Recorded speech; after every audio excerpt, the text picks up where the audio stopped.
Sure you guys don't want a bigger room? We love you. We love the image. We like being close. We like being close. Okay, good. As you know, we've had a tremendous amount of activity here in the last 24 hours, really focused on the American worker. Buy America and Hire America is at the core of the president's plan to create an economy that works for everyone. And I think by every indication, you've seen that focus in the past 24 and 36 hours.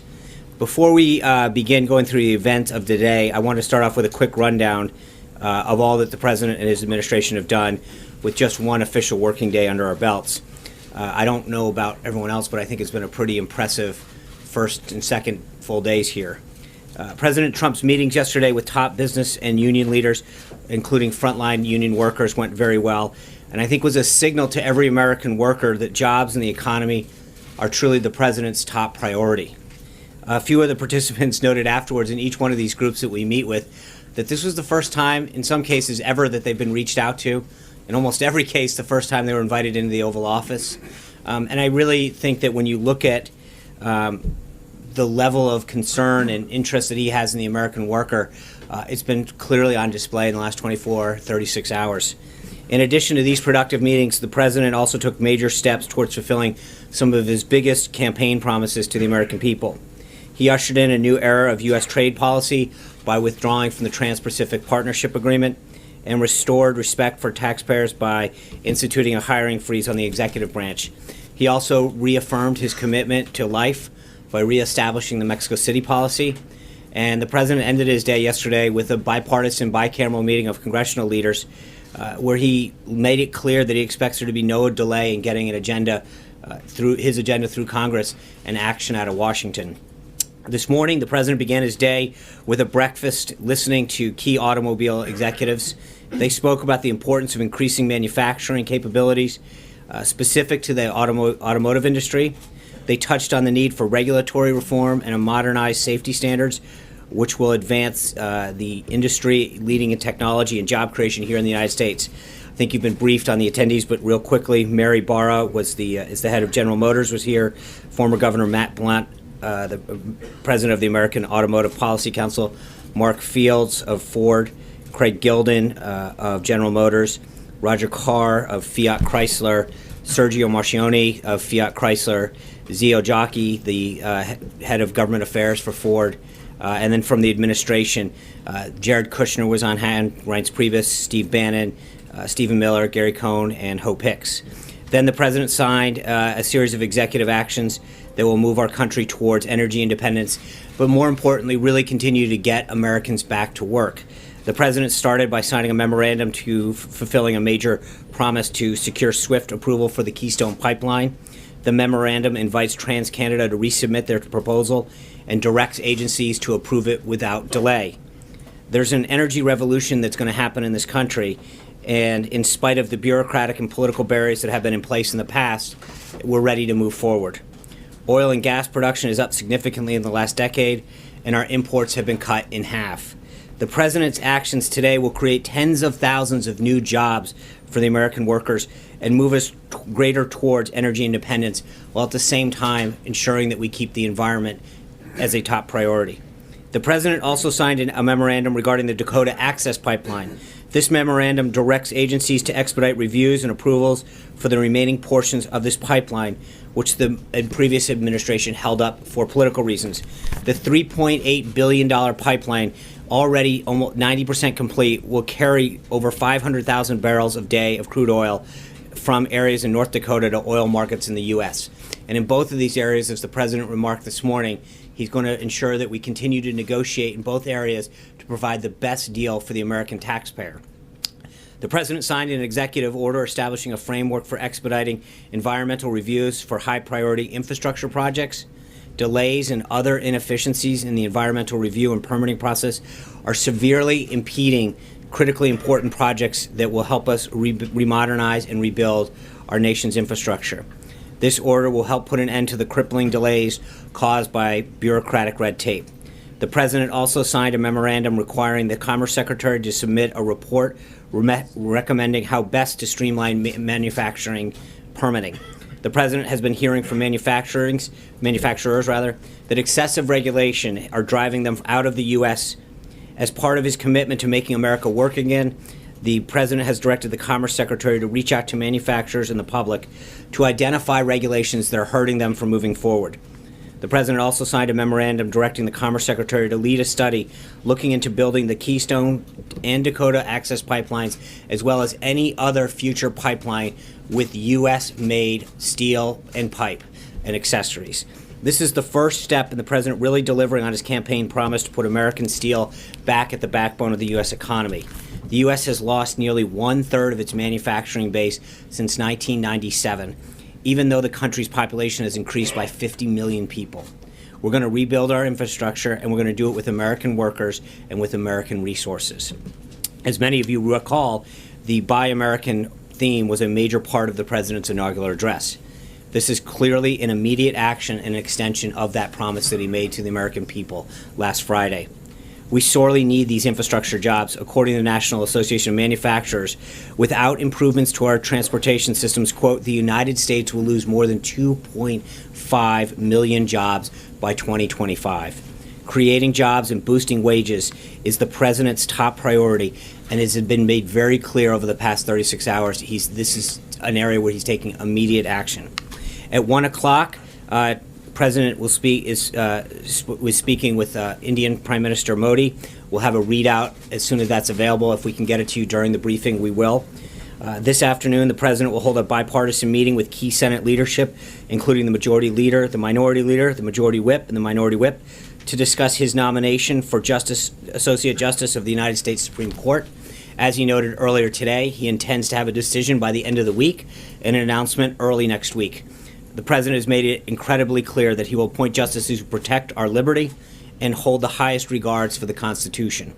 He continues to carefully consider potential future justices based on their commitment to upholding these principles.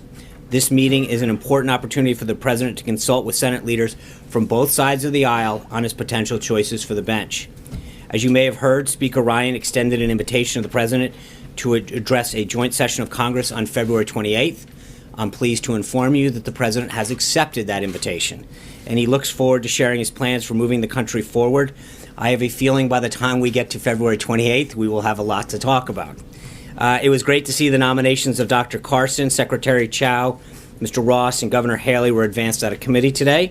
Just as a reminder, by the end of the first week of President Obama's first week in office, he had 12. So the Senate's got a little catching up to do, and I hope the Senate Democrats do their job and help us catch up to that number. One quick follow-up on our storm relief efforts that have plagued the Southeast. White House staff is in touch with officials in the states and will continue to provide assistance to the recovery. A FEMA team is on the ground in Atlanta, Georgia to support response and recovery activities. FEMA liaison officers have been deployed to emergency support centers in both Mississippi and Georgia for response activities. With that, I'd be glad to take a few questions. Sure. Jim Stinson, LifeSet. Today, immigration enforcement organizations and activists expressed concern that they haven't seen immediate action on DACA and DAPA. I was just wondering, that was a key campaign pledge of President Trump on the campaign trail. When can people expect action on that? It wouldn't require. It would only require stopping. Renewing the applications. Wouldn't actually be retroactive against anyone. So what's the holdup? Well, as I think I mentioned yesterday, I think when it comes to immigration and the promises that the President made during the campaign to both ensure that we build a wall and enforce our southern border, as well as reform our entire immigration system, his priority is first and foremost focused on people who pose a threat to people in our country, to criminals, frankly. And that's where he wants ICE to focus their efforts. With respect to DACA, I think he's considering to make sure that his cabinet-level team starts to organize and create a plan to move forward with respect to that issue, and that's where we are right now. David Jackson. Sean, there are stories out there that the EPA officials have been gagged from talking to the press, talking to the media. basically it's the gag order. It's the same kind of thing we had from the Interior Department over the weekend. First of all, is that true? And secondly, why is that being done if it is? Well, I don't know. That story literally is breaking as we were entering the briefing room. We're looking into it. I don't think it's any surprise that when there's an administration turnover that we're going to review the policies. But with respect to the question you're asking, I don't have any information at this time. We asked the team to go look into it as we're entering the briefing room. And if I have an update while we're here, I'll be glad to get back to you. The Interior Department, did they have the same kind of thing over the weekend? Supposedly they were banned from tweet. I read that. My understanding is that because they had inappropriately violated their own social media policies, there was guidance that was put out to the department to act in compliance with the rules that were set forth. Steve Holland. Sean, in signing the orders on Keystone and Dakota Access this morning, he said he would like to renegotiate some of the terms. What exactly was he talking about there? It's a great question, Steve. I think one of the things that the American people clearly know about Donald Trump is he's a successful businessman and a successful negotiator. And as he looks at these deals, what he's trying to ensure is that these projects that are great in the sense they're going to create jobs and help our economy, but in a lot of cases they're going to make these organizations a lot of money. And what he's ensuring is that the American taxpayer gets the best deal possible. So he's asking his team to review those deals and to make sure that if we're going to do all of these things to expedite these projects that go over or under a piece of U.S. soil, that the American taxpayer is considered in this process and that we get the best deal for our country, not just in terms of jobs and future economic growth and a little bit more energy security, but also in terms of making sure that the taxpayers writ large who own some of these lands or access to these lands and waters and rivers, in case of Dakota, or get the best deal possible. Charlie Sparing. As you know, the March for Life is on Friday, and the President George W. Bush had a tradition of addressing the marchers through a phone call on the Mall. Will the President be continuing that tradition on Friday? I know Kellyanne is going to attend the event. I think we're still working through details, but we'll have further for you on the president's potential participation in that. I think it's no secret the president has campaigned as a pro-life president. It's something that is very important to him, as evidenced by the Mexico City policy reinstatement that he issued yesterday. Obviously, we're going to have heavy administration presence there. It's no secret that this administration and this president are going to do what they can to fight for life. With the exact participation level of the president, we'll find out whether it's a greeting of some sort or a call. I'll have a further update for you. Cecilia? Does the president believe that millions voted illegally in this election, and what evidence do you have of widespread voter fraud in this election, if that's the case? The president does believe that. He has stated that before. I think he stated his concerns of voter fraud and people voting illegally during the campaign. And he continues to maintain that belief based on studies and evidence that people have presented to him. But exactly what evidence? Speaker Ryan today said there's no evidence. The National Association of Secretaries of State say that they don't agree with the president's assessment. What evidence do you have? As I said, I think the president has believed that for a while based on studies and information he has. John Roberts. In the waning hours of the Obama administration, they quietly transferred a lot of money out of the country, including $221 million to the Palestinian Authority. Is the president okay with that transfer? And if he is not, would he seek to claw back some of that money? Well, I think when it comes to how U.S. taxpayer money is spent in general, whether it's overseas or here at home, you've seen through the hiring freeze and other actions that he's going to take. I just mentioned to Steve, he is very concerned about how taxpayer money is spent, whether it's sent overseas and what we get for it in terms of the relationship or our support for our democracy or aid to another country for their defenses. But he's going to be examining all aspects of the budget and how we look at all money, because I think that there is a newfound respect for how the American people's tax dollars are spent in this administration. And I think with his background as it is as a businessman and one who scrutinizes projects to bring them under budget on time, he's bringing that business acumen to the White House to the benefit of the American taxpayer. Is he okay with that particular transfer? I don't think I want to go any further to say that he is going to make sure that every deal, every dollar that is spent on behalf of by the government is done in a way that respects the American taxpayer.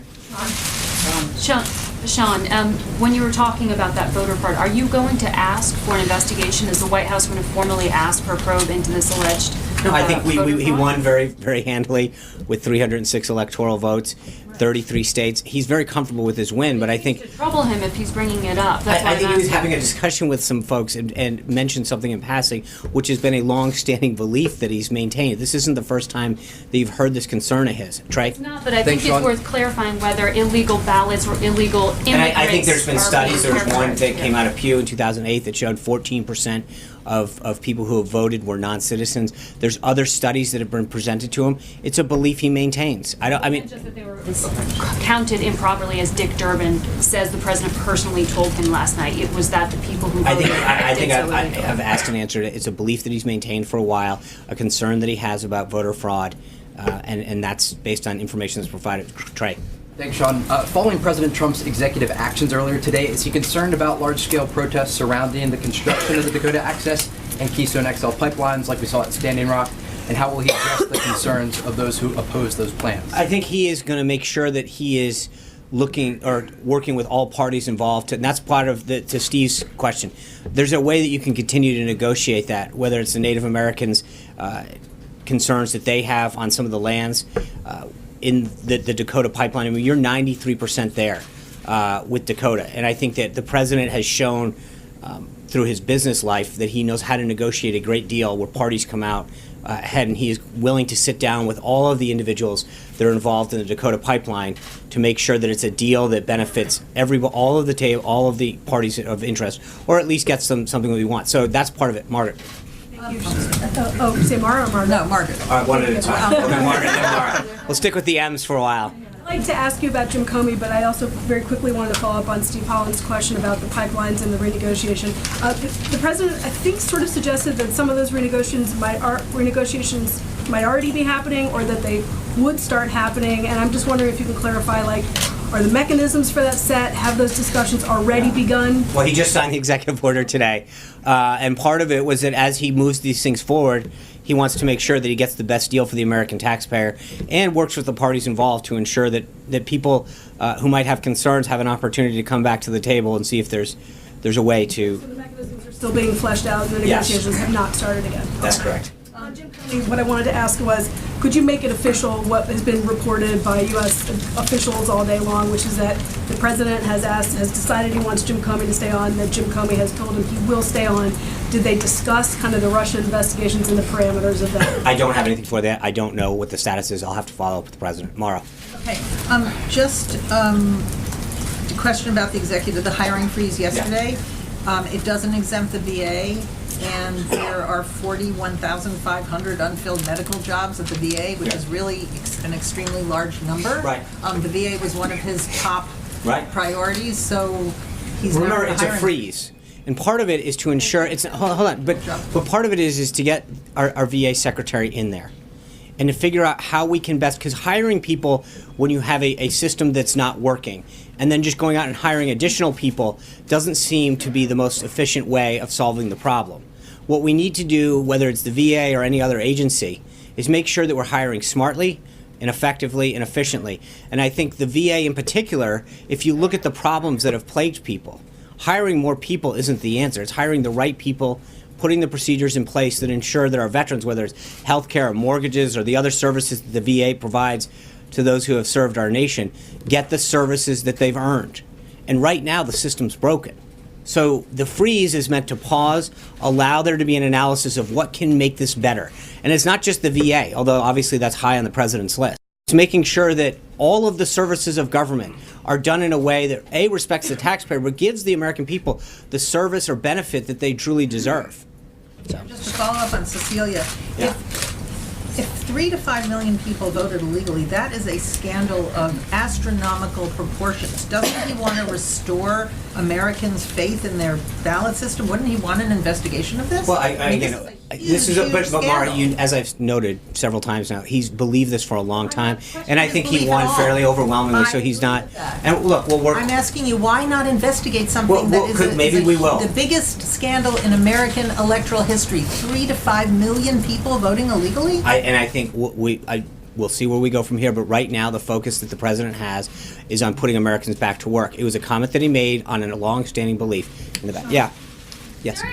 Mr. Trump's campaign, he talked a lot about banning Muslims from coming into the country and extreme vetting in his process. When can we expect him to take action on this? I think that's going to be one of the things that he looks at.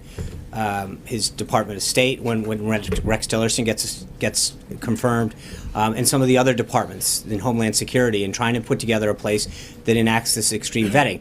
But I think the interesting thing about the question that you're asking is that we're sitting here today with two confirmed, or with three cabinet with Mike Pompeo last night.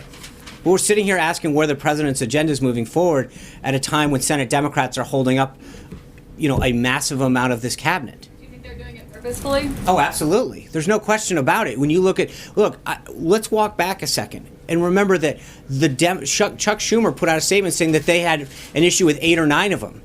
So that leaves about 12 of them, 13, that they didn't have a problem with. They were consensus candidates. And while I think every one of the people that the president has nominated to serve in his cabinet is unbelievably qualified, even the Democrats admitted that 12 to 13 of them were what they called consensus candidates and that they wouldn't oppose him. And yet here we are 2 days in. Hold on. Do you have a message to those Democrats? Let's get it done.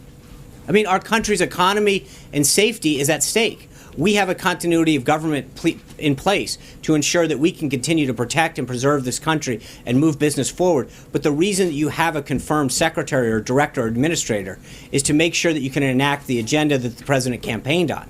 And I think that every minute that we stall is a moment that the Democrats should have to answer for. Yeah.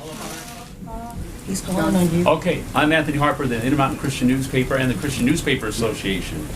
And Israel leaders in the Knesset, I'm aware of, are concerned about the misuse of U.S. tax dollars going to UN schools that are inciting kids to violence against the Jews.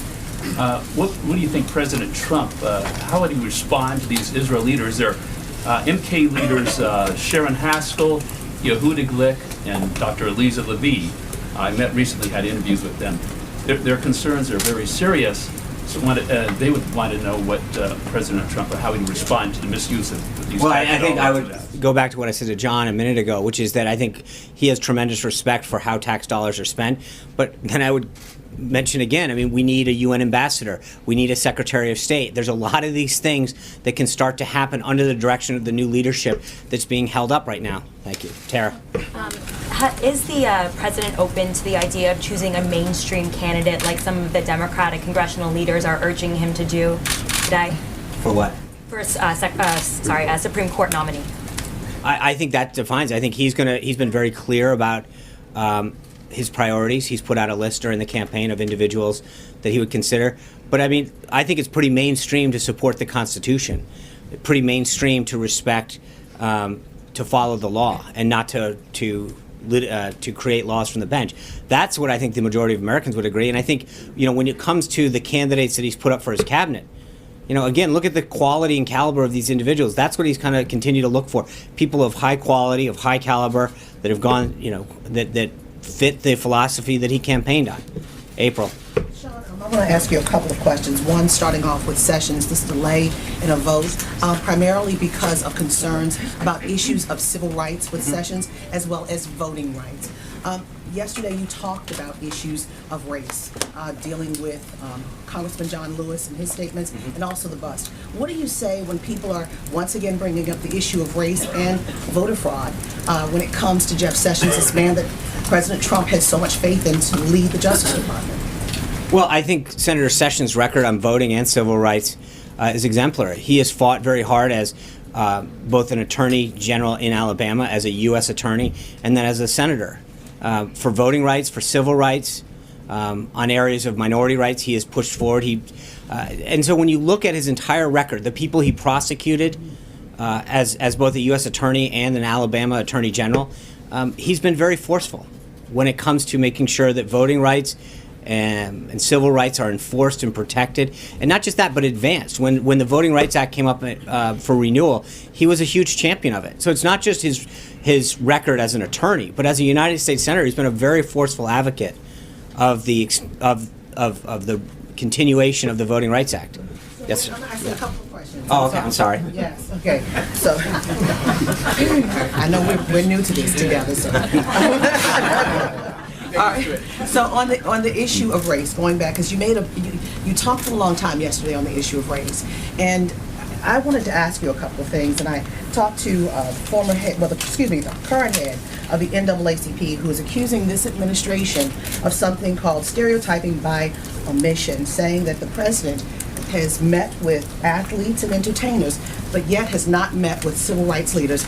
And during his inauguration speech, he talked about inner cities, urban areas being riddled with gangs, violence, and drugs. What is the agenda? What are you planning when it comes to? Well, April, just the other day, he sat down with Martin Luther King Jr. I would call him a civil rights leader.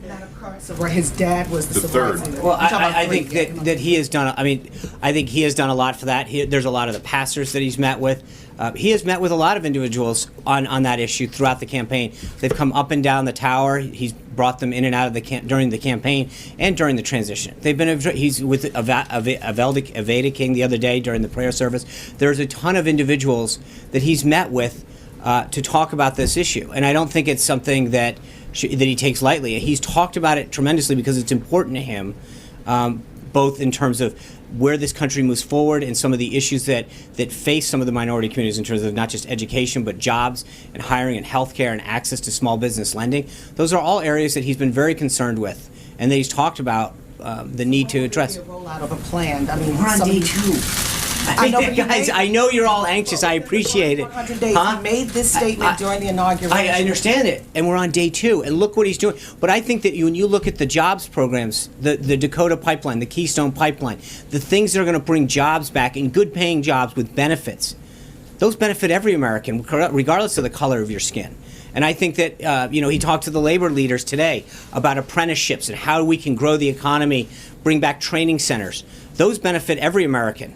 And I think that those are the kind of things that he's committed to, is figuring out how do we look at the educational piece to ensure that as people transfer out of one job to another, as technology evolves, that we prepare people who might have had a blue-collar job to transfer into a technology-based job. But there's a lot of things that we can do in terms of training and retraining, VOTEC, and other areas of our society that help people advance, whether their background or not. And that's the kind of stuff that I think will help move them up. Yes, sir.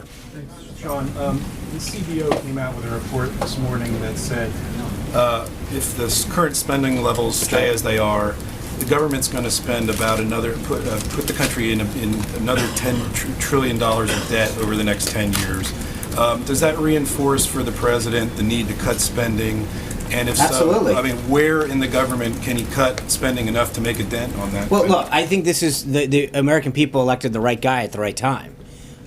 This is somebody who understands how to cut a good deal, how to negotiate a good deal, and how to manage a budget. You look at how he's managed himself and his projects under budget and either on time or ahead of time. That's the kind of philosophy that he's bringing into to this government and to this White House, is making sure that not only do we respect taxpayers and figure out whether or not we're talking about the hiring freeze or how we do business or how much money we send in aid, that we make sure that the money that we send is being used well, the programs that we're implementing are done in a way that are done in the most efficiently and effective ways. But it's a whole of government process.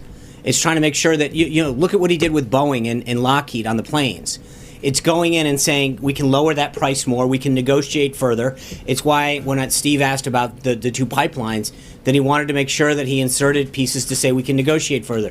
If we can get a better deal out of the American taxpayer, if someone's getting use of our lands or our waterways to build something that they're going to profit for it, can we find a way to ensure that the American taxpayer receives a benefit? That would go to the U.S. Treasury. And there's a lot of ways that he's going to continue to look at this, whether it's the money coming in or the money going out. How do we get a handle on this? But I think that we have the right guy at the helm of the country right now when it comes to ensuring that our tax dollars are spent well and our deficits addressed.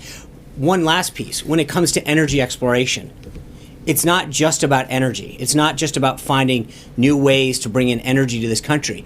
It's about new ways of creating economic growth, looking at ways that our natural resources can not just benefit us to become more energy independent, but can to bring money into the Treasury to either reduce the deficit, create jobs, or whatever. But there's a lot of ways and a lot of new thinking that's going on that he's empowered his team and his cabinet to look at to create jobs, to grow the economy, and to bring the deficit down. Yes, sir. Two questions, and both, I know you love us.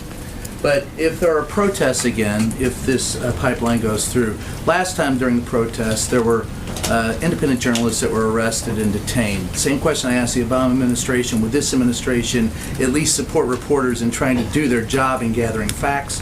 You guys know I'm a huge fan. God love you. I'd like that on the record. And then number two, new Congressman Jamie Raskin out of Maryland is proposing, said he will sponsor legislation for a national shield law. Your vice president in the past has supported a national shield law for reporters. Would this administration support a national shield law for reporters? That's a great question. I know then Congressman Pence was a champion of that when he was in the House. I have not asked. It's a great question. I'd be glad to follow up with you on that. Yes, sir. Thank you very much. Richard Latendresse, TV Canada. On Keystone, the initial process took up to 10 years. Yeah. How fast does the president want this? As quick as possible. He's ordering. I mean, that's why this is done the day it was done. He wants to make sure that we get this process back on track and get it moving. It's too important for the jobs and economy of our country. With Prime Minister Trudeau, did they talk about Keystone? They talked about setting up an agenda that would include NAFTA. I'm sure that will come up at their conversation when they meet. The call that they had was more congratulatory, setting up the meeting. I'm sure when they sit down and meet and the teams meet, that will definitely be on the agenda. Yes, sir. Question, Sean. Very, very last promise. Okay. There's a tradition. Very first trip outside the country is for the president, a new president, is Mexico, Canada. Right. Will this tradition be maintained? We'll have further updates. I've announced we're excited to have Theresa May come this Friday. We've set up a meeting with both the Prime Minister of Canada, the President of Mexico. I mentioned yesterday Prime Minister Netanyahu is coming. We've got a lot of interest of people coming. Well, when we have an update on the President's first foreign trips, we'll let you know. Yes, sir. Okay, I'm sorry. A couple follow-ups to yesterday. First, you said that the phone call between the leaders of Russia and the U.S. is not scheduled yet. Has it been scheduled? Not that I'm aware of. Secondly, you also were asked about the meal-to-meal cooperation in Syria and coordination, and you referred us to the Pentagon, which said there was no such coordination. That's right. Is there any new guidance to that? No, I believe that the Pentagon has fully read that out and stand by. Come on, that was two. No, my real question is my real question is a basic one.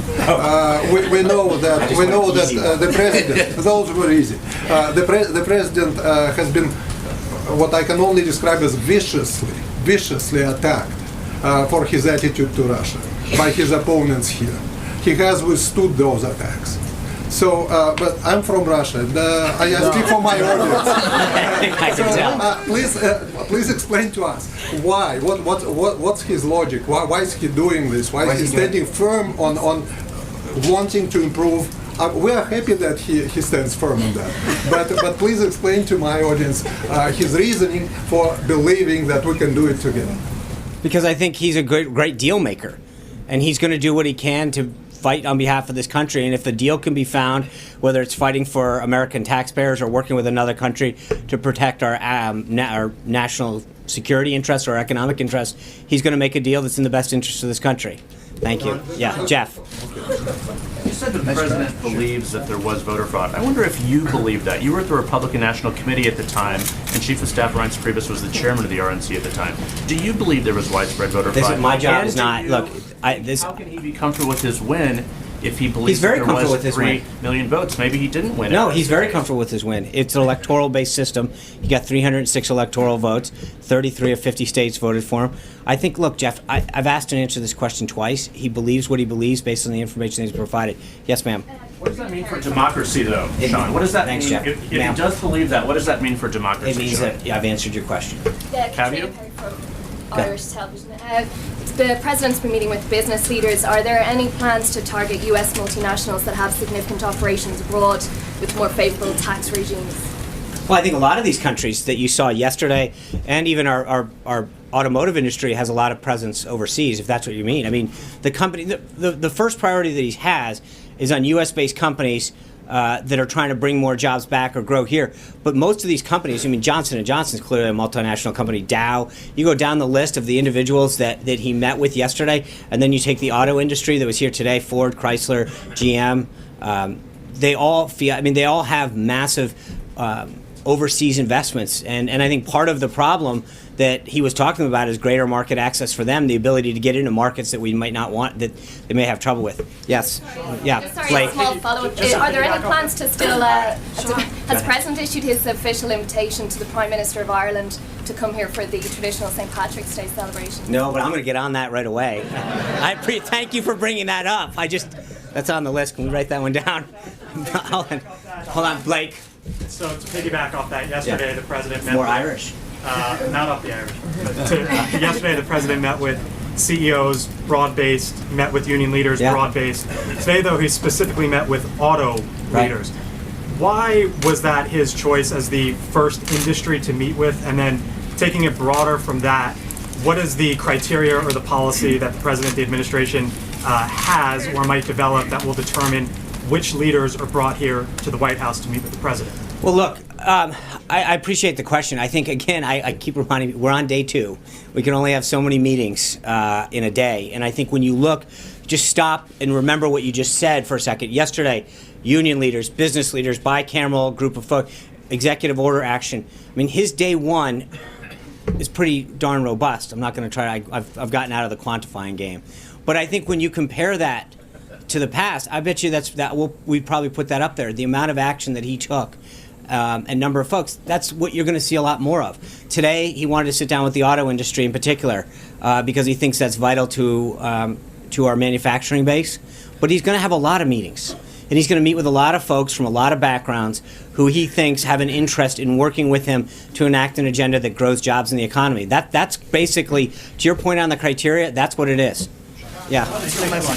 Does the President have any plans to change U.S. policy towards Cuba? There were a lot of changes that took place in the last administration. Any executive orders as it relates to U.S.-Cuba relations? I would have to follow up. We've got nothing that we're ready to announce at this point. One more question, Sean, if I may. Since I'm doing 2. Yeah, that's right.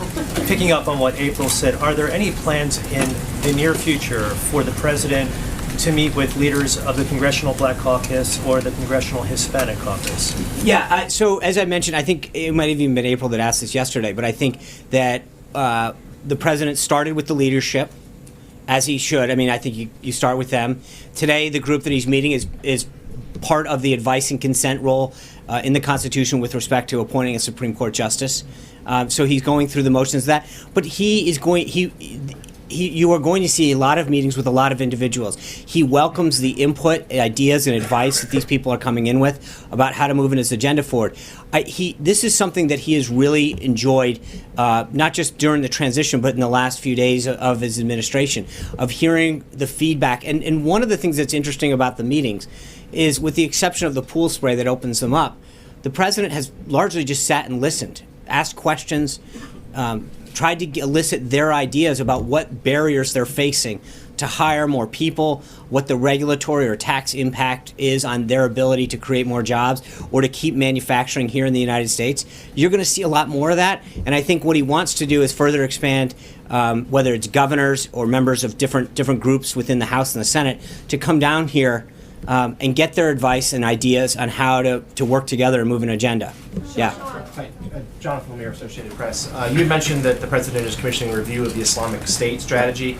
Can you just tell us who exactly is involved in that review? How long is it going to take? And what are some options being considered? Well, I don't want to get too much in detail. I think obviously there's a lot of the key individuals, not to get back on my high horse here, but I think a lot of the individuals that are going to be part of that process, he's got some of his senior staff on that process now, but obviously a Secretary of State, a CIA director, a UN ambassador. There's a lot of folks that, have not been consulted yet because they haven't been confirmed. They have in private, but I think they need to get together, get confirmed, get in their respective departments, agencies, and be able to help get with their staff and provide feedback. Hallie Jackson. Thanks, Sean. 2 topics for, if you don't mind. Yeah. First one, and really not to belabor a point here, but you said that the President has believed for a while that there is widespread voter fraud. But only 4 days ago did he get the power of the presidency to be able to do something about it. So why not definitively say that he will investigate if he believes, in the administration position, is that there was massive voter fraud? Well, first of all, the comment that he made was, he said 3 to 5 million people, could have voted illegally, based on the studies that he's seen. But he's very clear that he won the election based on the 306 electoral votes that he got. We're here on day 2. I think let's not prejudge what we may or may not do in the future. If he lost, would you be upset? Of course he'd be upset. Who wouldn't be upset if they lost? But he's not upset. I mean, about the vote. No, but I vote mean, that's not process. how the election is held in our country by electoral votes. He won overwhelming with 306 electoral votes, the most since any Republican since Reagan. He's very comfortable with the depth and breadth of the support that he got from the American people and the 33 states that voted for him, the 9 of 13 battleground states, the 2,600 counties. He's very, very pleased with that. Yeah. Keystone, Sean, just one more on Keystone, the second topic, just Yeah, quickly on the pipelines, if you don't mind, Sean. You can I say know, 2 topics. you're right. Yeah, Thank you get 2. On Keystone, when you look at the Dakota Access Pipeline as well, given the president's former business ties, his last financial disclosure showed that he did have some stake in Energy Transfer Partners. He has The sold it. CEO, he sold most of it, but there's still, at least from his last disclosure, still thousands of dollars that he has. Can you just reassure the American people that there were Thousands no of dollars conflicts? for a guy who's a multi-billionaire isn't I don't think that's at the top. I don't know that that's true. No, I don't know. Conflicts, what would But I you mean, huh? Excuse me? To those concerned about potential conflicts, Look, what would you I say? think he has no conflicts. By law, he can't have conflicts. And I think the president has gone above and beyond, as was outlined at the press conference a couple weeks ago, his efforts to make sure that his focus is entirely on the American people, and bringing back jobs and growing this economy. Yes? The president recently said he thought NATO was obsolete. Does he share the view of Secretary of Defense James Mattis, who said yesterday Washington has, quote, an unshakable commitment to the alliance? Well, I think I've addressed this before, that the president is very clear that as it's structured now in terms of the output of NATO, he doesn't feel as though it's doing what its mission was set up to do or that it's being particularly effective. I think that Secretary Mattis and others have some ideas about how to reform and make organizations like NATO more effective and benefit the amount of money that the United States is putting into, whether it's NATO or the UN or other organizations like that. But I think he's not pleased with what he sees in terms of the U.S. contribution and the output that's getting. Yes, sir. Thanks, Sean. Legislation from Senators Collins and Senator Cassidy would repeal Obamacare but allow states that want to opt in to continue to have it. Would the president support that type of legislation? And if he did, would that go back on his promise to have a full repeal of the law? Well, I think first and foremost, let's get back to what his goal is. I mean, we're working with Congress. Some of those conversations started last night. Staff has been working on a plan to repeal and replace. His goal, first and foremost, is to make sure that we give the American people a healthcare system that's affordable, more accessible, more doctors, more plans. That's what his goal is going to be, how a state chooses to implement that. But I think right now, the idea that we've had these mandates requiring people to get things that's driven out competition and driven up cost is not a healthcare system that he's pleased with and wants to support the repeal of. Kristen. Sean, thank you. I just want to be clear about this investigation because it seems like you potentially opened the door for one. Have you discussed with the president the Which investigation are you referring of to? possibly investigating this voter fraud? No, I didn't. I did not. No, I did not. You said it's possible. No, of course, anything's possible. I think at some point, look, I was asked a question. There is no investigation. I said it was possible. Anything is possible. It was a hypothetical question. My point to you is that to ask us on day 2, he made a comment last night on something that he has believed and said for a long, long time. And the question that was asked to me is whether or not, so it's been asked and answered. I'm not. And I have one on foreign policy. I'm Does sure. he support Israel has approved the settlement of 2,500? I think that he has asked his team to get together. He will meet with Israel. Continues to be a huge ally of the United States. He wants to grow closer with Israel to make sure that it gets the full respect that it deserves in the Middle East. And what he's going to do is, as I mentioned yesterday, we're going to have a meeting with Prime Minister Netanyahu. We'll continue to discuss that. Does he support the expansion of settlements? Like I said, we'll have a conversation with the Prime Minister. Thank you. Thanks, Sean. Jordan Fabio from The Hill.